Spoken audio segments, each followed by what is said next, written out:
నమ్మిన దేవుడా,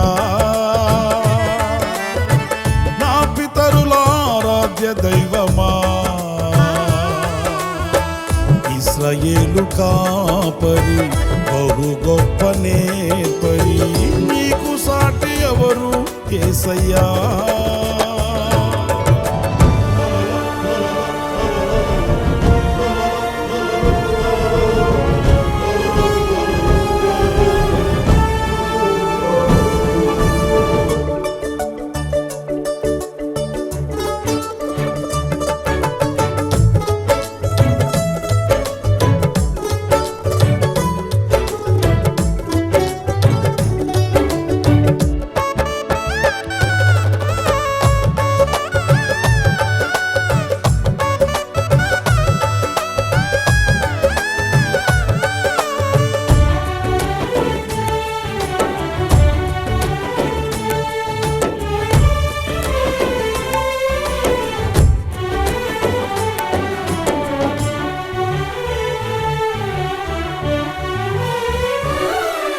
నిరాశ్రయులకు నీవే నిత్యాశ్రయమై, నిరాశల నీడను తొలగించెదవు.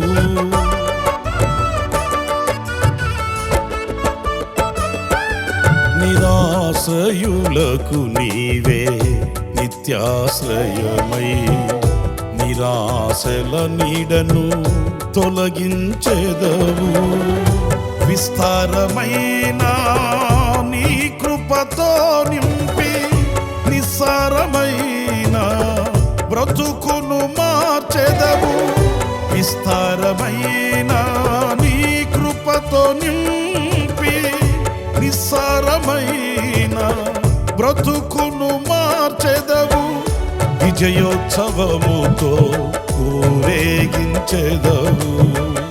నీకు సాధ్యము కానిది ఏదైనా కలదా. సహాయకుడా, నిత్య స్తోత్రార్హుడా, ప్రభాకరుడా, బహుబలవంతుడా, సత్యవంతుడా, మహాపరిశుద్ధుడా, ఆరాధనకు యోగ్యుడా.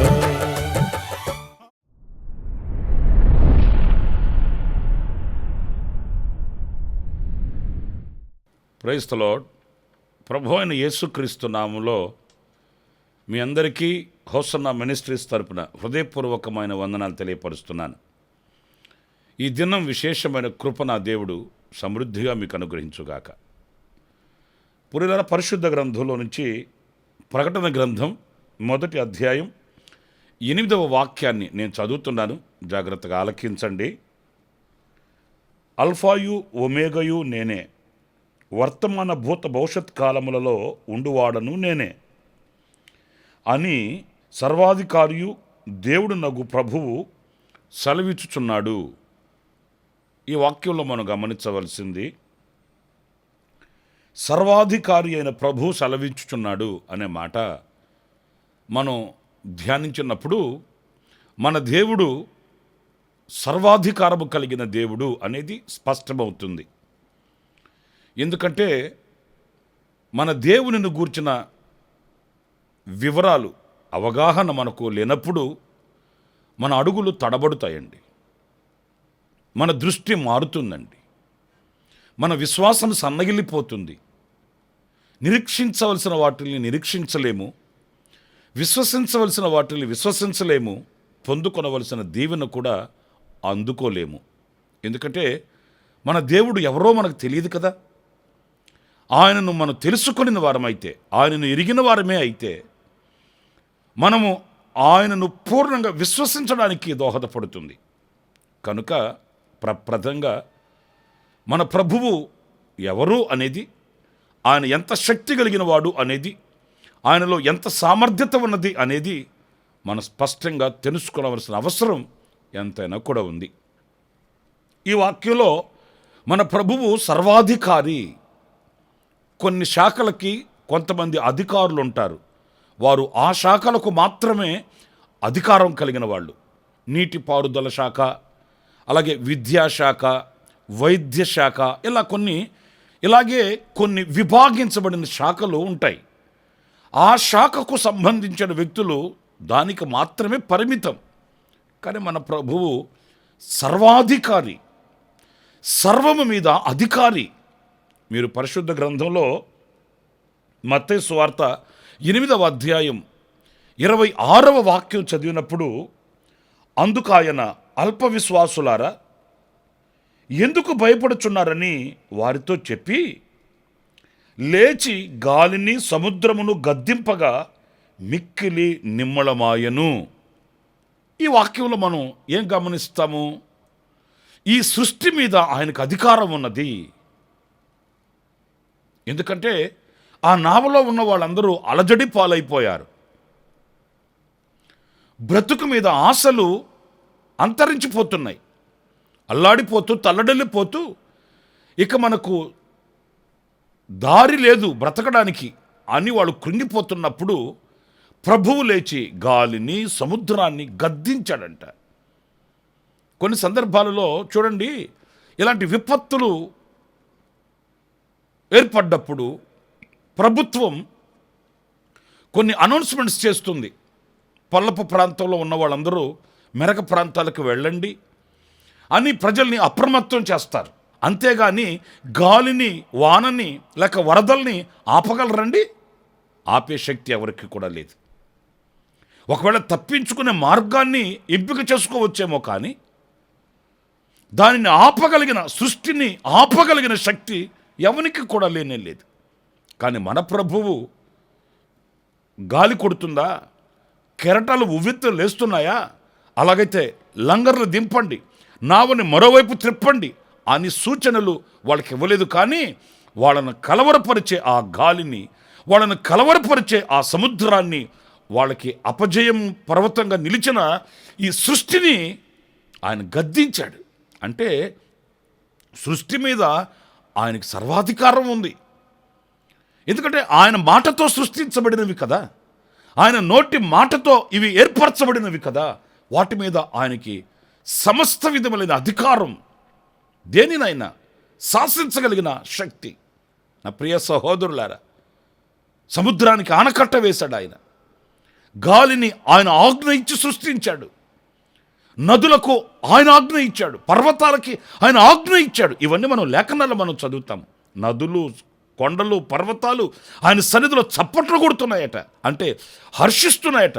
ఒక్క మాటలో చెప్పాలంటే ఆయన మాటకు లోబడి బ్రతుకుతున్నాయట. ఆయన అంత అధికారం కలిగిన దేవుడండి. మన కొరకై దేనినైనా గద్దిస్తాడు, మన కొరకు దేనినైనా శాసిస్తాడు, దేనినైనా ఆయన ఆపగలిగిన చరిత్రలో మనం చదువుతాం కదండి. సముద్రాన్ని ఆయన నాసికా రంధ్రములలో వచ్చే ఊపిరి వలన పాయలు చేశాడట. ఎంత ఆశ్చర్యకరమైన మాట చూడండి. మోషే బాహువు చాపాడు, చెయ్యి చాపాడు, కర్ర చాపాడు. కానీ దానికి వెనుకున్న ఆధారం ఏంటి అనంటే, ఆయన నాసికారంధ్రాలలో వచ్చే ఊపిరి చేత ఆ సముద్రాన్ని పాయలు చేశాడంటండి. సముద్రాన్ని పాయలు చేయగలిగిన అధికారం, శక్తి దేవునికి ఉంది. గనుక నా ప్రియ దేవుని బిడ్డలారా, మన బ్రతుకులలో కూడా ఇలాంటి సృష్టిలో కలిగే విపత్తుల వలన కలిగే ప్రతి ఆటంకాన్ని ఆయన గద్దిస్తాడు. మనల్ని సురక్షితంగా కాపాడుతాడు. మనల్ని సురక్షితమైన రెక్కల నీడలో ఆయన దాచి ఉంచగలిగిన శక్తిగల దేవుడు మనం ఆరాధించే మన ప్రభువు అనేది ఈ వాక్యం మనకు స్పష్టం చేస్తుంది. అంత మాత్రమే కాదండి, మరొక మాట నేను మీకు చదివి వినిపిస్తాను. మత్తయి సువార్త 10వ అధ్యాయం 1వ వాక్యం. ఆయన తన 12 మంది శిష్యులను పిలిచి అపవిత్రాత్మలను వెళ్ళగొట్టుటకును, ప్రతి విధమైన రోగమును, ప్రతి విధమైన వ్యాధిని స్వస్థపరచుటకును వారికి అధికారం ఇచ్చెను. ఆయన శిష్యులకు అధికారం ఇచ్చాడంట. అంటే ఆ అధికారం ఆయనకు ఉంది కనుక ఆ అధికారాన్ని శిష్యులకు కూడా ఇచ్చాడు. ఏ అధికారం అనంటే, రోగములను, ప్రతి విధములైన వ్యాధిని స్వస్థపరిచే అధికారం. వ్యాధుల మీద ఆయనకు అధికారం ఉందండి. ఏ రోగాన్నైనా ఆయన గద్దిస్తాడు. పరిశుద్ధ గ్రంథంలో మనం చదువుతాం.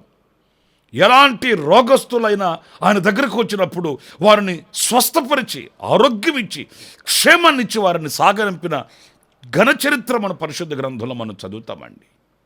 కుష్ఠరోగులు వచ్చారే, దీర్ఘకాల వ్యాధులతో బాధపడుతూ కృంగిపోయి కుప్పకూలిపోయిన వాళ్ళు స్వస్థచిత్తులు అయ్యారే, ఎన్ని రోగాలతో పీడింపబడుతున్న వాళ్ళు వచ్చినప్పటికీ కూడా ఆయన వాటిని గద్దించి ఆ రోగాలలో నుంచి వారిని విడిపించి, ఎందుకంటే ఆయన పరిశుద్ధుడైన దేవుడు, ఆయన ఆరోగ్య ప్రదాత అయిన ప్రభువు, ఆయనకు సర్వాధికారం ఉంది కనుక ఆ రోగాన్ని మూలాలతో కూడా పిగిలించి వారిని ఆయన ఆరోగ్యవంతులుగా చేశాడు. ఏ వైద్యుడైనా కొంతవరకే చేయగలుగుతాడు. ఆయన వైద్యుడు కూడా మనుషుడే కదండి.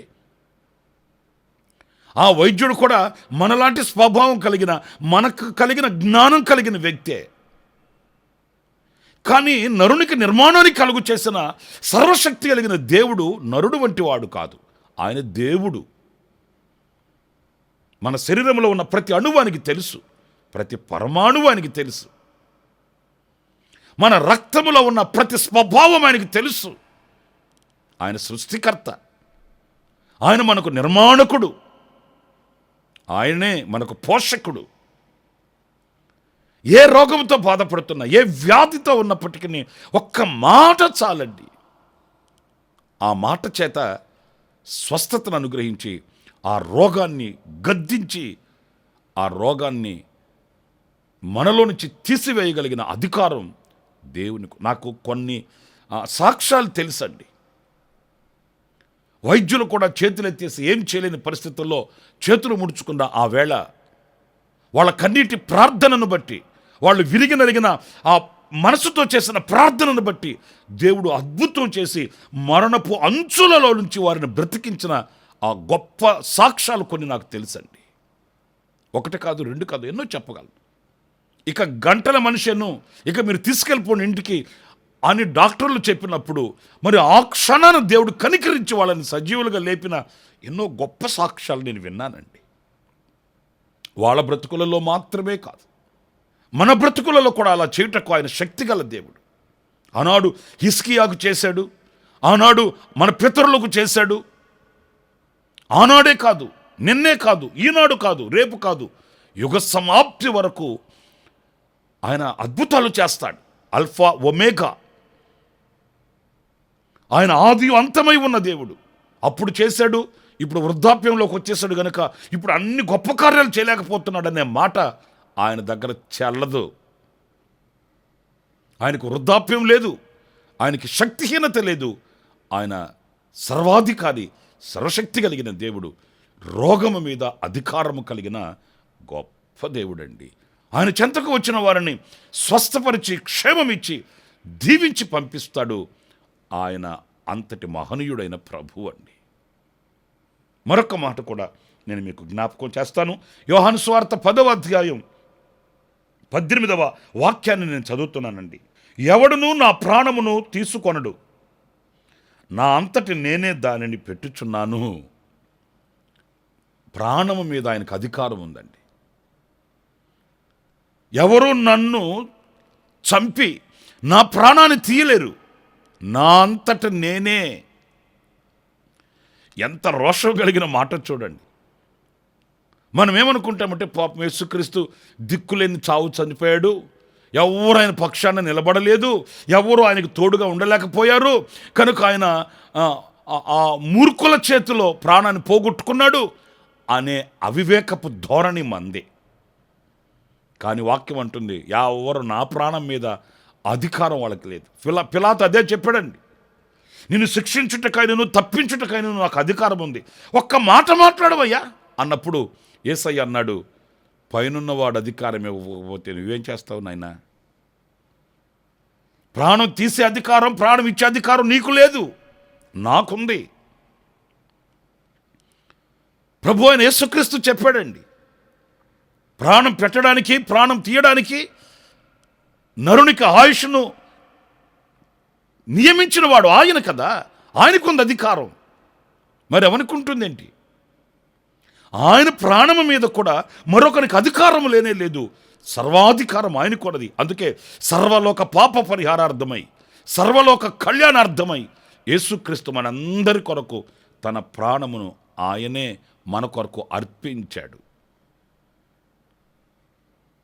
ఆయనే మన కొరకు ప్రాణం పెట్టాడు. ఆ ప్రాణము పెట్టిన ఆ ప్రభు మరల పునరుద్ధానుడై ఆయన తిరిగి లేచాడు. మనందరి కొరకై పునరుద్ధానపు శక్తిని ఆయన స్థాపించి వెళ్ళాడు. ఆయన మరణించి పునరుద్ధానుడైనందువలన ఆ పునరుద్ధానపు శక్తి మనకు ప్రత్యక్షమైందనే విషయాన్ని మనం గుర్తించాలి. ప్రియ దేవుని బిడ్డలారా, సృష్టి మీద ఆయనకు అధికారం ఉంది. 2, రోగము మీద, వ్యాధుల మీద ఆయనకు అధికారం ఉన్నది. 3, తన ప్రాణముపై ఆయనకు అధికారం ఉన్నది. ఆ అధికారము కలిగిన దేవుడే మన ప్రభు.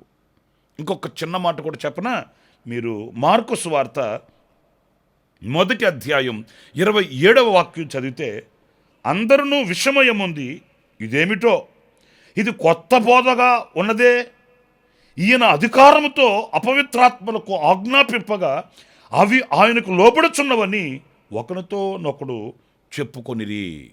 అపవిత్రమైన ఆత్మల మీద అధికారం అంటండి. నిజం కదా? ఆ అధికారం ఎలాగా అంటే, ఆయన అపవిత్రత లేని పరిశుద్ధుడైన దేవుడు గనుక అపవిత్రమైన వాటిల్ని శాసించగలడండి.